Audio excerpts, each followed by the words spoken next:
पेरेंटिंगसाठी ना डेव्हिड एप्स्टीनचं एक छान पुस्तक आहे. एप्स्टीन. म्हणजे डेव्हिड एप्स्टीन्स वेगळे आहेत त्या अच्छा. एप्स्टीनपेक्षा. डेव्हिड एप्स्टीन हार्वर्डचे रिसर्चर आहेत. त्यांनी रेंज नावाचं एक पुस्तक लिहिलं आहे आणि त्याच्यामध्ये त्यांनी सांगितलं की 14-15 वर्षामध्ये मुलांची करिअर लॉक करू नका, तुम्ही चूक करताय. अच्छा. कारण त्यांचं म्हणणं आहे की एक जमाना होता ज्यावेळी स्पेशलायझेशन चालायचं, की त्यावेळी जॉब्स वगैरे सगळे होते, करिअर सेट होते, की बा तू इंजिनियर बन, डॉक्टर बन, बँकर बन, आणि तशा प्रकारे करिअर्समध्ये लोक जात होते. आता करिअर्स अनसर्टन आहेत, जॉब्स कम्प्लिटली अनसर्टन आहेत, टेक्नॉलॉजी पुढे काय करणार आहे आपल्याला माहीत नाही, AIचं भूत आता सगळ्यांच्या डोक्यावरती आहे.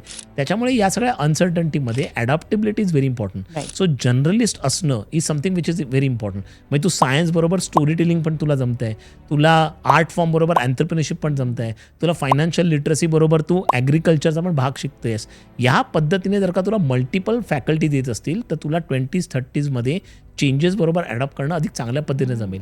आणि त्यांचा असा रिसर्च आहे की जसजसं आपण पुढे जाऊ 20-30 वर्षानंतर, त्यावेळी journalist will have better careers आणि better prospects compared to the specialist. म्हणून मुलांना आत्ताच तुम्ही लॉक करू नका, आणि लॉक झाले नसेल तर घाबरू नका. Give them a time, help them to become journalist, they will be able to build their careers far better. Nice.